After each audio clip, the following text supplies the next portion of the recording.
미국 국무장관 마르코 루비오는 원조보다 무역을 중시하고 서방부에 다시 초점을 맞추는 등 미국 외교 정책의 변화를 주도해 왔습니다. 하지만 그 여파는 이스라엘과 중동 전역에서 느껴지고 있습니다. 이제부터 상황이 어떻게 전개될까요? 미국 국무부 대변인 토미 피켓과 함께 미국의 입장을 들어보겠습니다.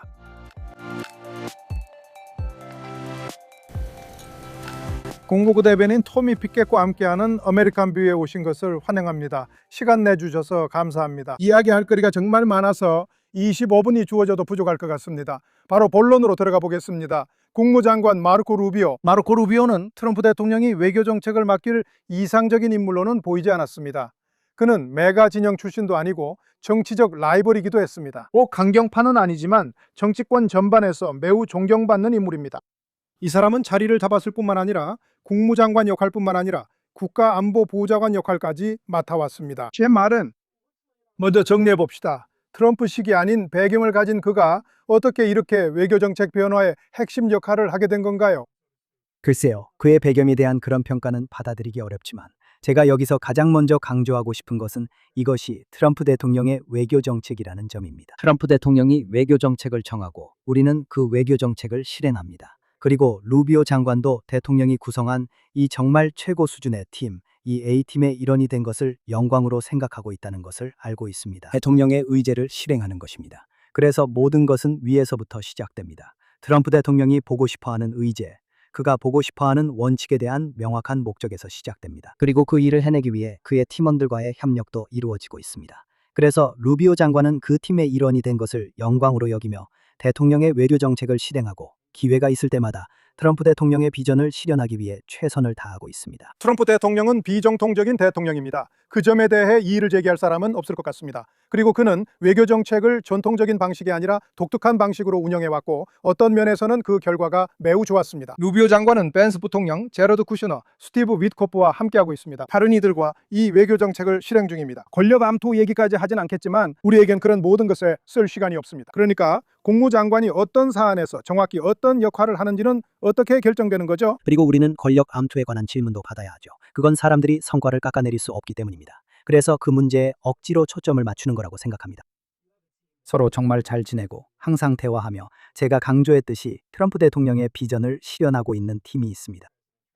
세상은 넓고 미국 국민에게 영향을 주는 많은 문제가 있습니다. 그리고 우리는 가능한 한 자주, 가능한 모든 기회에 우리의 이익을 증진시키기로 결심했습니다. 이 대통령직에 대해 당신이 말한 대로 비정통적이거나 혹은 전형적이지 않다는 점에 대해 이야기할 때 하지만 결국에는 아주 상식적인 원칙으로 돌아간다고 생각합니다. 그것은 바로 국가들은 자국의 이익을 위해 행동하고 미국 역시 우리의 국가 이익을 증진시킬 것이라는 원칙입니다. 그건 상식적으로 들리네요. 예전엔 일반적이지 않았지만 지금은 그렇고 우리는 이렇게 접근합니다. 루비오 장관도 자주 이렇게 말합니다. 하지만 다른 나라와 협력할 수 없다는 것은 아닙니다. 사실 그 반대입니다. 자신의 이익에 대해 명확하게 인식할 때 오히려 이익이 일치하는 다른 나라들과 협력할 수 있게 됩니다. 그리고 이익이 일치하지 않을 때도 역시 아주 명확하게 바라볼 수 있습니다. 이 상황을 헤쳐나갈 방법을 찾아봅시다. 이 문제를 해결할 방법을 찾아봅시다. 앞으로 나아갈 길을 찾아봅시다. 그래서 실제 실행을 더 쉽게 만듭니다. 그래서 트럼프 대통령 팀의 모든 인물들 또는 외교 정책과 관련된 트럼프 대통령 팀의 많은 인물들을 언급하셨죠. 정말 그렇습니다. 제가 말씀드렸듯이 이게 외교 정책의 최정예 팀입니다. 전 세계에 있는 사람들이 대통령의 의제를 실행하기 위해 발맞춰 함께 일하고 있습니다. 여기서 대통령의 의제 실행, 특히 이스라엘과 관련해 이야기해보죠. 비평가들은 이스라엘이 미국 외교 정책을 통제한다고 하고 이스라엘의 비판론자들은 트럼프 대통령이 네타냐후에게 지시한다고 말합니다. 그건 정말로 관점에 따라 다릅니다. 제 말은 지금이 미국과 이스라엘 관계에서 정말 민감한 시기였다는 겁니다. 특히 민주당의 지지가 줄어들고 있고 이제는 공화당 일부에서도 지지가 떨어지고 있기 때문이죠. 이 관계는 지금 국무장관과 국무부가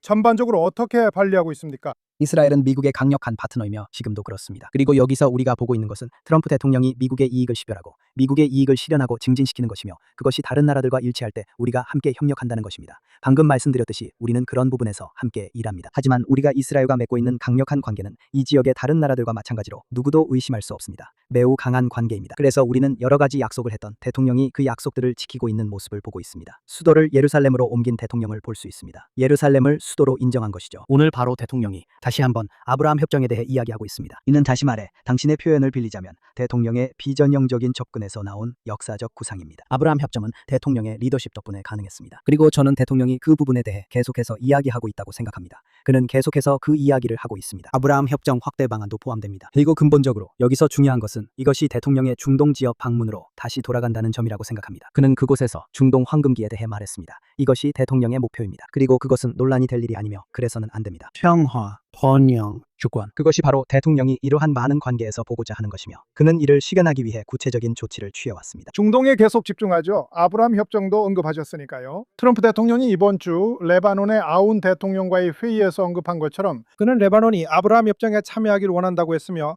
앞으로 중요한 역할을 할 수 있다고 했습니다. 물론 시간이 걸리겠지만 루비오 장관이 미국, 이스라엘, 레바논의 3자 협력 체계를 시행하는데 주도적 역할을 했습니다. 여기서 헤즈볼라를 레바논 남부에서 뿌리 뽑을 방법을 찾으려고 하고 이스라엘과 레바논 간의 장기적인 평화를 위한 길을 모색하고 있습니다. 누군가가 주도권을 잡을 때 그것은 본질적으로 위험을 감수한다는 의미입니다. 남부 레바논에서 헤즈볼라를 뿌리 뽑는 것이 어렵다는 점을 감안할 때 루비오 장관은 이 틀이 성공할 수 있다고 자신합니까? 우리는 역사적 진전을 이뤘습니다. 앞으로 우리가 직면한 도전 과제를 아무도 과소평가하지 않고 있습니다. 저 역시 여기서 그렇게 하고 있지 않습니다. 하지만 우리는 이미 역사적인 진전을 보았습니다. 레바논 정부와 이스라엘 정부 대표들 사이에서 수십 년 만에 이와 같은 최고 수준의 대화가 이루어졌습니다. 미국은 이 과정의 시작부터 선의의 대화가 이루어질 수 있는 공간을 만드는 데 집중해 왔습니다. 선의의 논의가 이루어질 수 있도록 했습니다. 그리고 우리는 실제로 그런 대화가 이루어지는 것을 보았습니다. 우리는 이 프레임워크의 일환으로 발표된 3자 협의체의 조정하에 이 프레임워크를 실행하는 첫 번째 시범 구역이 출범하는 것을 보고 있습니다. 그래서 앞으로 우리가 직면한 도전을 아무도 과소평가하지 않습니다. 정말로 아무도 그렇지 않습니다. 하지만 우리는 이미 역사적인 진전을 이루었습니다. 그리고 우리는 그 역사적인 진전을 계속해서 이루고 있습니다. 가장 최근의 진전은 방금 언급하신 백악관 오벌 오피스에서 있었던 미국 대통령과 레바논 대통령의 회담이었습니다. 그래서 우리는 그 진전을 계속해서 이루고 있습니다. 우리는 그 진전이 계속되길 기대합니다. 우리는 이 문제를 명확히 보고 있으며 목표도 분명합니다. 다시 말씀드리지만 평화와 번영, 그리고 주권, 이것이 이 상황에 매우 적용됩니다. 이스라엘의 안보, 레바논 정부의 주권. 그런 원칙들은 이곳의 당사자들이 동의하는 것들입니다. 동의하에 가고 있으며 우리가 테러 기반 시설을 해체하기 위한 조치를 취해서 이스라엘이 안전해지고 레바논 정부가 레바논에 대한 주권을 가질 수 있도록 하고 있습니다. 네, 제가 여쭤보고 싶은데 3, 4주 전에 헤즈볼라와 연계된 정당과 연계된 레바논군 고위 지도자들에게 제재가 부과된 적이 있었잖아요. 백악관에서 레바논군 해대에 예산 삭감을 제안한 적도 있었죠. 트럼프 대통령은 그 회담에서 레바논군이 자립할 수 있다고 믿는다고 밝혔습니다. 본인의 말을 그대로 인용하는 건 아니지만 그들이 임무를 완수할 수 있다고 했습니다. 그런 점에서 약간 상반된 메시지인 것 같습니다. 트럼프 대통령은 레바논군이 충분히 신뢰할 만하고 이스라엘과 협력해서 임무를 완수할 수 있다고 생각하는 건가요? 글쎄요, 저는 꼭 그 전제를 받아들이지는 않습니다. 그 제재들은 레바논 정부의 주권을 훼손하는 행동에 가담한 개인들을 대상으로 한 것이었습니다. 그것은 분명한 신호였습니다. 어떤 산업에 종사하든 그런 활동에 참여한다면 제재를 받을 위험이 있습니다. 이것이 바로 제재의 의미였습니다. 여기에는 레바논 정부가 기피 인물로 선언했지만 떠나지 않은 이란 주 레바논 대사 지명자도 포함됐습니다. 그래서 그 제재들은 그 목적이 매우 분명했고 실제로 레바논 정부의 역량을 지원하고 강화하기 위한 전략의 일환이었습니다. 그것이 바로 그 제재들의 취지였습니다. 그리고 국무장관이 이미 언급했듯이 우리는 앞으로 점점 더 많은 조치들이 이루어지는 것을 보게 될 것입니다. 대통령도 이미 언급했듯이 레바논 정부의 역량을 강화해서 이 영토에 대해 주권을 가진 레바논 정부가 존재하도록 하고 레바논 국민의 정당한 대표가 레바논 정부가 되도록 하기 위함입니다. 네, 대통령과 국무장관은 레바논의 국가기관들을 다시 가동하고 신뢰를 회복하며 제대로 기능하도록 강화하는 데 중점을 두고 있습니다. 본질적으로 시리아에서 봤던 방식과 같습니다. 알샤라 정부를 지원하는 것이죠. 경제 활성화, 제재 해제 등의 조치가 있습니다. 참고할 만한 점이 있습니까? 제 말은 여기서 두 상황이 완전히 동일하진 않지만 시리아 정부를 다시 정상화하는 데 성공한 경험에서 국무부가 레바논에 적용할 수 있는 어떤 점이 있었나요? 두 상황은 매우 다르기 때문에 여기서는 답이 분명히 다릅니다. 제 말은 우리가 보고 있는 이스라엘 정부와 레바논 정부 간의 대화는 사실상 두 나라가 앞으로 나아갈 최선의 길을 모색하고 안보를 보장하기 위한 대화입니다. 번영과 주권을 위해서입니다. 그래서 우리는 이런 논의를 보고 있습니다. 시리아의 경우 여기서 우리가 말하는 것은 예를 들어 특정 제재 활동을 면제하거나 시리아로의 경제적 투자를 다시 장려하는 조치들입니다. 예를 들어 최근 시리아와 이라크 간의 발표도 있었습니다. 이 노력을 진전시킬 파이프라인에 관한 내용이었습니다. 그리고 여기서 우리가 또 보고 있는 부분 중 하나는 시리아에서는 현 정부가 들어서기 전에 예를 들어 테러와 ISIS에 맞서 싸우려는 우리의 능력을 적극적으로 방해하던 정권이 있었습니다. 이제 우리는 ISIS와 싸우는 파트너가 생겼고 이는 이 지역의 역사적 변화입니다. 대통령은 시리아에 대해 분명한 입장을 밝혔으며 시리아가 위대해질 기회를 주고 싶어합니다. 또 다른 상황에서도 앞으로 우리가 가야 할 길을 아무도 과소평가하지 않습니다. 하지만 대통령은 매우 분명하게 말했습니다. 그는 시리아에 위대해질 기회를 주고 싶어합니다. 그는 우리가 시리아에서 그 목표를 달성하기 위해 취한 많은 행동들을 높이 평가했습니다. 그리고 우리는 안정적인 시리아라는 목표를 달성할 수 있도록 우리가 할 수 있는 방법으로 시리아를 지원하기 위한 조치를 계속 취하고 있습니다. 그것은 시리아가 내부적으로 평화롭고 이웃들과도 평화로운 상태를 의미합니다. 이스라엘은 분명히 제 말은 이건 너무 약하게 말한 겁니다. 이스라엘은 시리아 관련 안보 우려가 분명합니다. 레바논과 관련해서도 때때로 그런 안보 우려가 트럼프 대통령과 루비오 장관의 추진에 걸림돌이 될 수 있습니다. 그들이 최선이자 가장 신속하고 효과적이라고 보는 방향을 추진하는 것입니다. 그리고 그런 논의들은 계속 오가고 있고 때때로 대통령이 이에 대해 언급하는 것을 듣기도 합니다. 그런 논의들에 대해 언급하는 것이죠. 이스라엘의 안보 우려를 국무부, 국무장관 그리고 대통령은 얼마나 고려하고 있습니까? 그러니까 이 행정부가 달성하고자 하는 임무를 수행하면서 그 균형은 어떻게 맞추고 있습니까? 글쎄요, 저희는 이스라엘 파트너들과 자주 대화를 나눕니다. 좋은 파트너십이란 바로 그런 대화를 나누는 것의 일부입니다. 그리고 저희도 봤습니다. 말씀하신 대로 대통령께서 그런 대화에 대해 언급하셨죠. 저는 그 대화에 대한 대통령의 평가에 대해 덧붙이지 않을 것이고 이 문제에 대해 비공개 외교 대화에 대해서도 언급하지 않겠습니다. 하지만 다시 한번 말씀드리겠습니다. 이 점이 매우 중요하기 때문입니다. 저희의 원칙은 바로 안보와 주권입니다. 번영입니다. 저희는 이것이 충분히 가능하다고 믿습니다. 이런 대화의 공간을 만들고자 하며 이는 매우 중요합니다. 예를 들어 레바논의 경우 레바논과 이스라엘 정부가 앞으로의 방향을 논의 중입니다. 우리는 테러 인프라 해체로 이스라엘의 안보가 강화되는 것을 보고 있습니다. 그래서 미국은 물론 이곳에서 우리의 국가 이익을 증진하는 데 집중하고 있지만 우리의 국가 이익은 이 지역의 평화와 번영에 관한 것입니다. 다시 한번 대통령의 중동 지역 방문 얘기로 돌아가서 중동의 황금기에 대해 이야기하고 있습니다. 우리는 그것이 충분히 가능하다고 믿습니다. 그것은 이러한 원칙들에 기반합니다. 그리고 그것은 대화에서 시작되고 사람들을 한자리에 모으는 것에서 시작됩니다. 그것은 국가들에게 그들의 영토에 대한 주권을 보장할 수 있도록 필요한 인프라와 제도를 구축할 수 있는 능력을 부여하는 것에서 시작됩니다. 그들이 내부적으로 평화롭게 지낼 수 있도록 하는 것입니다. 우리는 테러리스트 인프라를 해체해서 진정한 안보와 평화, 번영을 실현할 수 있도록 하고 있습니다. 대통령의 지역 방문을 언급하셨지만 장관이 더 최근에 그 지역을 방문했습니다. 이것은 미국과 이란 사이의 단기간 휴전 그리고 양해각서가 유지되던 기간이었습니다. 그리고 일부 분석가들은 그 방문을 장관이 미국의 걸프 동맹국들의 우려와 불만을 해소하려는 시도로 보았습니다. 만약 이란이 다시 공격한다면 미국이 그들을 방어해 줄 것인지에 대한 부분에서 말이죠. 실제로 전쟁이 어떻게 전개되었는지에 관해서 루비오 장관의 그 방문 목적과 결과는 무엇이었나요? 그것은 걸프 지역의 동맹국들과 파트너들에게 이란의 공격에 맞서 보여준 용기, 회복력, 리더십, 그리고 미국에 대한 지지에 감사를 표하기 위한 것이었습니다. 긴장감이 있었나요? 미국과 걸프 동맹국들 사이에 긴장감이 있나요? 동맹국 및 파트너들과의 매우 긴밀한 협력 관계입니다. 이란 정권의 핵무기 보유 불가 원칙에는 만장일치가 있습니다. 예를 들어 GCC의 강력한 공동 성명을 보셨을 겁니다. 그 성명은 원칙을 분명히 했습니다. 호르무즈 해역 관련이든 이란 정권이나 다양한 문제에 대해 우리는 미국과 걸프 동맹국, 파트너들 간 협력이 강화되는 모습을 보고 있습니다. 실제로 그 방문의 주요 목적 중 하나도 이것입니다.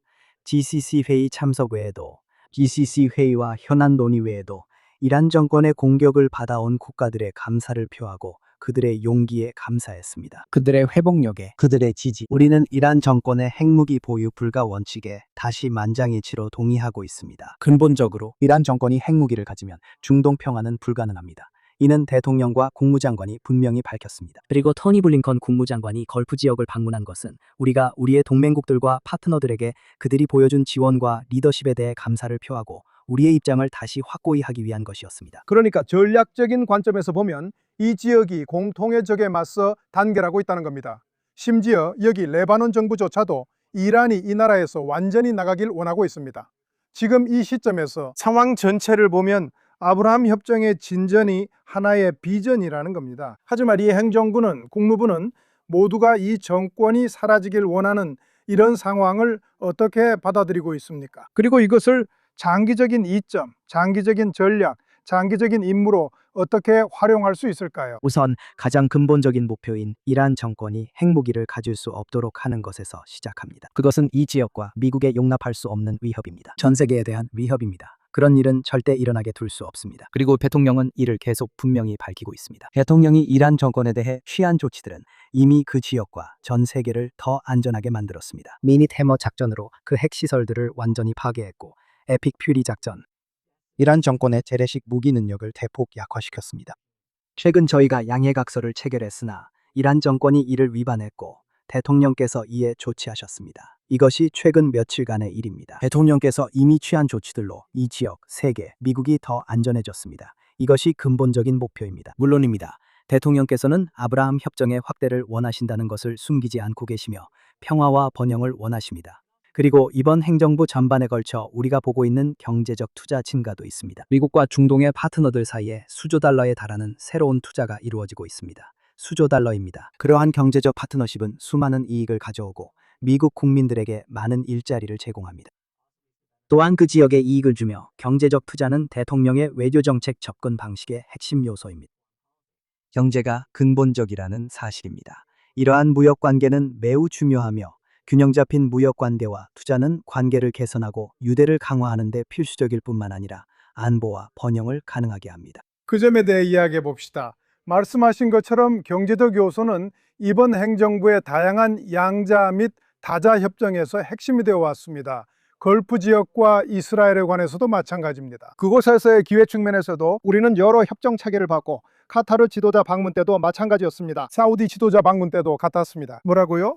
아직 남아있는 게 뭐죠? 할 수 있는 일이 훨씬 더 많아요. 아직도 그 많은 합의들을 이행하기 위한 움직임이 계속되고 있습니다. 우리는 중동뿐만 아니라 전 세계적으로 새로운 합의들이 체결되고 논의되고 이야기되는 것을 계속해서 보고 있습니다. 미국에 대한 투자와 이 지역의 경제적 번영이 바로 그 황금 시대로 이끌어줄 것입니다. 그래서 정말로 수조 달러가 전례 없는 규모입니다. 대통령이 누군가와 통화를 하거나 그 지역을 방문하고 나면 항상 뭔가 성과를 가지고 돌아오는 것처럼 보입니다. 양국 모두에게 이익이 될 투자 협정을 가지고 돌아옵니다. 그래서 그런 논의들이 여전히 진행 중입니다. 우리는 중동에 있는 우리의 파트너와 동맹국들과의 경제적 관계를 더욱 강화하고 있습니다. 그리고 그것이 다시 한번 이 관계의 근본적인 부분으로 남아 있습니다. 아직도 가자지구 계획에 포함되나요? 보세요. 다시 말하지만 그게 바로 가자지구 계획입니다. 이 모든 것들의 근본적인 목표는 사실 평화와 번영입니다. 이것은 가자지구에 대한 대통령의 일관된 비전을 보여줍니다. 우리는 가자지구를 위한 대통령의 평화 계획을 실행 중임을 분명히 밝혔습니다. 이 계획에서 중요한 점은 그 선패가 하마스의 비무장화에 달려 있다는 것입니다. 그것은 대통령과 국무장관 모두가 처음부터 말해온 것입니다. 그래서 이것이 여기에 달린 것입니다. 지난 몇 달간 평화위원회가 여러 발표를 하며 대통령 평화 계획을 추진했습니다. 국무부는 그 평화 계획과 이행에 계속 헌신하고 있습니다. 평화를 만드는 일은 어렵습니다. 대통령은 러시아 우크라이나 전쟁을 하루 만에 끝내겠다는 목표로 취임했습니다. 그런 전 세계의 갈등을 진정시키는 데 성공했지만 여전히 일부 불신은 남아 있습니다. 이 행정부가 이제 이런 갈등들의 장기적인 해결책을 마련하고 계획하고 있는 건가요? 왜냐하면 이 대통령은 지금 당장 어제라도 일이 끝나길 원하는 사람이기 때문입니다. 하지만 평화 구축이 그렇게 쉽지 않죠. 이 행정부가 가자든 레바논이든 다른 여러 사안이든 장기적으로 임할 의지가 있을까요? 가자지구의 경우만 봐도 지금까지 이뤄낸 성과들은 모두 대통령의 리더십 덕분입니다. 인질 석방이라든지 많은 사람들이 불가능하다고 생각했던 일이 도널드 트럼프 대통령의 리더십과 그의 노력 덕분에 가능해졌습니다. 이스라엘 국민과 가자지구 국민의 평화와 번영을 위해 수많은 국가들을 하나의 목표로 모은 것도 그의 업적입니다. 하마스의 비무장화가 전제 조건입니다. 그래서 우리는 이러한 합의들을 계속해서 이행하고 있습니다. 하지만 이 모든 것은 대통령의 리더십 덕분이라는 점을 강조하는 것이 중요하다고 생각합니다. 전 세계의 평화 협정을 살펴보면 사람들을 협상장으로 이끈 것은 사람들을 협상 테이블로 이끌고 불가능해 보였던 일들을 해냈습니다. 물론 제가 말했듯이 레바논, 시리아와 함께 우리는 앞에 놓인 도전 과제를 과소평가하지 않습니다. 우리는 매우 명확하게 보고 있고 대통령과 국무장관도 그 점을 분명히 인식하고 있습니다. 우리는 이러한 평화 협정의 이행에 계속 전념하고 있습니다. 그리고 우리가 그 협정의 위반을 목격할 때 대통령과 국무장관 그리고 다른 이들도 그 점을 분명히 밝혔습니다. 우리는 이 협정에 참여한 당사자들이 자신들이 체결한 협정을 준수하도록 하기 위해 그에 따라 조치를 취할 것입니다. 그래서 물론 우리는 이러한 평화협정의 이행에 전념하고 있습니다. 하지만 지금까지 이루어진 모든 일들은 전적으로 도널드 트럼프 대통령의 전 세계 여러 분야에서의 리더십 덕분에 가능했습니다. 하지만 또한 그 지도자들의 용기 덕분이기도 합니다. 방금 말씀하신 것처럼 평화를 이루는 것은 여러 가지 이유로 정말 어렵습니다. 이 갈등 관련자들이 협상 테이블에 앉으려면 용기가 필요하기 때문입니다. 갈등을 겪고 있는 사람과 마주 앉거나 혹은 간접적으로라도 갈등을 겪고 있는 사람들과 대화를 나누고 평화협정에 도달하는 것은 쉽지 않습니다. 우리는 용기를 내어놔서 이런 대화에 참여한 분들께 박수를 보냅니다. 또한 미국은 트럼프 대통령의 지도 아래 평화협정 이행과 갈등 해결에 계속 헌신할 것입니다. 이 행정부는 분명히 발자취라는 말로는 부족하지만 확실한 존재감을 보여왔습니다. 중동에서 특히 이란과의 갈등 속에서 서반구에 다시 초점을 맞추고 있습니다. 이것은 행정부가 명확히 밝힌 목표였습니다. 우리는 우리와 더 가까운 문제들을 해결해야 합니다. 지금 우리가 그것을 보고 있습니다. 특히 쿠바와 관련해서요. 그리고 최근 며칠 사이에 발표된 보고서에 따르면 미국 내 특정 단체들과 옹호단체 그리고 활동가 단체들이 쿠바 정부와 협력해왔다는 내용이 있습니다. 그 중에는 미국 민주사회주의자들은 이스라엘의 친구가 아닙니다. 그리고 코드핑크라는 또 다른 단체도 있는데 이들 역시 분명히 이스라엘의 친구가 아닙니다. 쿠바 정부가 자국 내와 지역에서 시행하려는 정책들과 이들 단체들 사이에 어떤 연관성이 있다고 보십니까? 그리고 더 넓은 세계에서 벌어지는 일들과도 어떤 관련이 있다고 생각하십니까? 그래서 제 생각에 이 질문에 답하는 가장 좋은 방법은 지난주에 있었던 장관급 회의, 즉 정치적 테러리즘의 급증, 특히 급자 테러리즘에 관한 장관급 회의에 대해 이야기하는 것 같습니다. 미국에서는 2025년 극자 테러리즘이 다른 이념 집단보다 더 많은 반정부 공격과 모의를 보이고 있습니다. 유럽에서는 극자 테러리즘이 지하디스트 단체들과 비슷한 공격 횟수를 보입니다. 이것이 이 문제의 규모를 보여줍니다. 쿠바와 관련해 장관님 설명과 보고서에도 언급되었습니다. 이 극자 극단주의를 쿠바가 지지하고 있으며 이것이 폭력의 급증으로 이어지고 있습니다. 그리고 미국에서는 우리는 그 네트워크에 대해 심각한 우려를 가지고 있습니다. 수십 년 동안 쿠바 정권이 미국 내에서 실행해왔고 지금도 계속하고 있는 영향력 행사와 간첩 활동에 대해 말씀드리는 겁니다. 그리고 그 보고서는 미국 국민들에게 출처를 투명하게 밝힌 보고서였습니다. 여기 직접 확인할 수 있는 증거가 있습니다. 많은 내용이 공개되어 있고 여러 단체는 이를 자랑스럽게 생각합니다. 쿠바 정권과의 연계를 자랑스럽게 밝힙니다. 그들이 직접 말합니다. 그래서 이것은 그 이야기를 전하며 사실을 공개하는 일입니다. 물론 극자 테러에 관해서는 그리고 이것은 장관님께서도 언급하신 부분인데 우리는 다양한 유형의 테러가 서로 융합되고 예를 들어 이란의 테러 대리 세력과 극자 테러 단체들 사이의 연계가 점점 더 늘어나고 겹치는 현상을 목격하고 있습니다. 여기서 우리는 연계가 점차 늘어나는 융합 현상을 봅니다. 테러 음모와 관련해 동기가 점점 커지는 것 같습니다. 하지만 본질적으로 이는 대테러 접근의 사각지대였습니다. 이 사각지대는 행정부가 극자 테러 단체 대응 능력 강화를 위해 꼭 해결하려는 부분입니다. 하지만 또한 미국 국민을 보호하고 우리의 동맹국과 파트너들도 보호하는 포괄적인 대테러 전략을 갖추고 있는지 확실히 하기 위함입니다. 그 장관급 회의에는 65개국 이상, 이스라엘을 포함한 많은 동맹국과 파트너들이 참석했습니다. 루비오 장관은 그 장관급 회의에서 사각지대에 대해 언급했지만 지하디 테러와 관련된 통계도 언급했습니다. 그리고 기본적인 전제는 제가 인용하는 것은 아니지만 기본적인 전제는 이것이 15년 전에는 정말 심각한 문제였다는 것입니다. 20년 전이었습니다. 확실히 그 문제가 완전히 사라진 것은 아니지만 통계에 따르면 최소한 받아들일 수는 없지만 관리 가능한 수준까지는 감소했다는 것을 보여줍니다. 이제는 이 다른 형태의 테러리즘을 다뤄야 한다는 것입니다. 감정 얘기는 피하고 싶지만 왜 지하디 테러가 줄지 않았다고 느낄까요?